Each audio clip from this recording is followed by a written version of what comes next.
Bom, vamos continuar aqui o nosso papo a respeito do pré-modernismo. Você já sabe que o pré-modernismo ele é um período literário que vai de 1902 até 1922, uma época de profundas transformações políticas, sociais, não só no Brasil, mas no mundo inteiro. Vamos lembrar que nesse intervalo aqui de 20 anos a gente teve Primeira Guerra Mundial, a gente teve teoria da relatividade, a gente teve Revolução Russa, o surgimento da psicanálise com Freud e por aí vai. Bom, o final do pré-modernismo é o início do modernismo. Por isso a gente vai dizer, né, que em 1922, com a Semana de Arte Moderna, não faz mais sentido pensar em pré-modernismo. Mas o que aconteceu em 1902 para ter início o pré-modernismo? Bom, na verdade, foi a publicação de duas obras que deu origem a esse período literário. Vamos lá. A primeira dessas obras é o Canaã, do Graça Aranha, uma obra que a gente cita aqui muito mais por obrigação, digamos assim. E a outra dessas obras, essa sim importantíssima, Os Sertões, de Euclides da Cunha. É verdade que a obra do Euclides da Cunha não tem aquela oralidade que caracterizou, por exemplo, a produção do Lima Barreto ou do Monteiro Lobato. É verdade que não se trata de uma obra tão inovadora quanto a poesia de Augusto dos Anjos. Mas talvez Os Sertões tenham se tornado um livro tão importante da nossa cultura porque talvez tenha sido essa primeira obra que colocou frente a frente essa questão dos dois Brasis. A obra fala sobre a Guerra de Canudos e ela mistura, na verdade, elementos literários e elementos reais.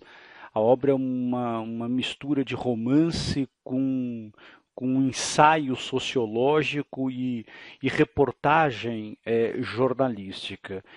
E talvez o que o Euclides tenha feito de mais genial nos Sertões foi criar esse interesse por um Brasil que até então era completamente desconhecido. E interessante a gente pensar isso, que o Euclides da Cunha, num primeiro momento, ele reproduziu muitos dos preconceitos em relação aos sertanejos, aos seguidores do Antônio Conselheiro, mas depois de ter ido até Canudos, ele percebeu como aquilo não era uma luta entre a monarquia e a república, como alguns queriam nos fazer acreditar. Aquilo, na verdade, era uma luta entre dois países que não conversavam. A primeira parte dos Sertões chama-se A Terra, é uma descrição daquele ambiente. A segunda chama-se O Homem, fala sobre o sertanejo e as miscigenações. E a terceira parte, simplesmente espetacular, chamada A Luta, é uma narrativa romanceada da Guerra de Canudos. Bom, o segundo escritor importante do pré-modernismo coloquei aqui para vocês, o Lima Barreto. O Lima Barreto tem duas obras importantes. Recordações de Grevão Isaias Caminha, que é a sua estreia literária, em 1909, e a sua obra-prima, sem dúvida alguma, O Triste Fim de Policarpo Quaresma, 1915. O Lima Barreto ele vai, no Triste Fim de Policarpo Quaresma, incorporar a oralidade, ele que era jornalista vai trazer para a literatura essa agilidade da linguagem do jornalismo diário. Isso depois vai ser uma característica muito cara aos modernistas, mas principalmente o que ele vai é tratar de uma personagem quixotesca, que é o Policarpo Quaresma, um nacionalista inveterado que queria de qualquer forma mudar o Brasil. E ele tenta isso por meio de uma reforma linguística, ele tenta isso por meio de uma reforma agrícola, ele tenta isso por meio de uma reforma militar, e ele não consegue nada disso. É um livro que ironiza a maneira como o Brasil trata aqueles que deveriam ser os seus verdadeiros heróis. esse nacionalismo crítico e a visão também muito crítica que o Lima Barreto demonstra da imprensa nas recordações do escrivão Isaías Caminha também são traços de antecipação da literatura moderna.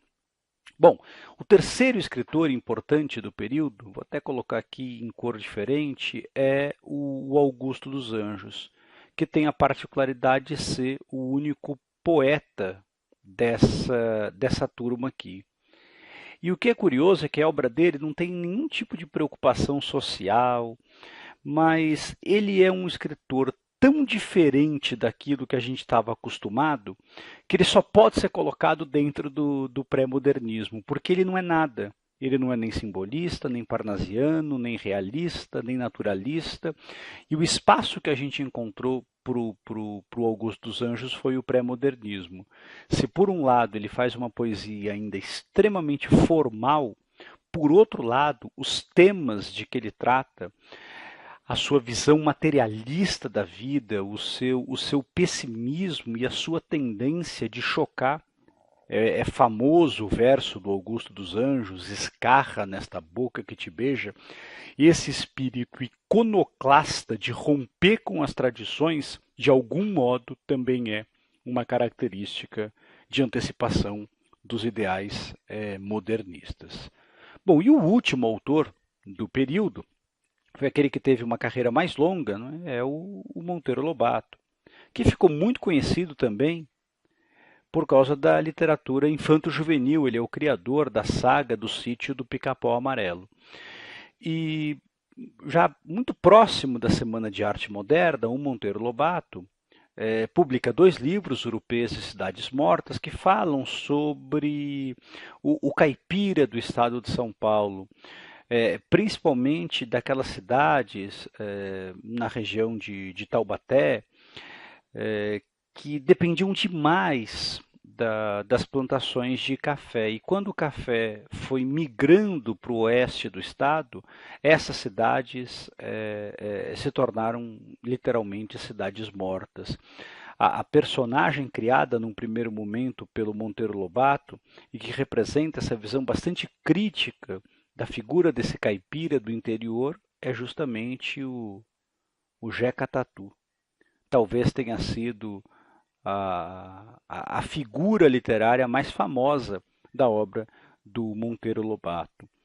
O que é importante vocês entenderem, então, que esses 20 anos, na verdade aqui 17 anos, esse período que vai de 1902, como eu disse, até a Semana de Arte Moderna de 1922, é um período então caracterizado por uma profunda diversidade, mas de alguma forma Euclides, Lima, Augusto e Lobato foram responsáveis por certos experimentos linguísticos, artísticos, literários, estéticos, que acabaram sendo, como eu disse, uma antecipação do que veio a ser a literatura do modernismo.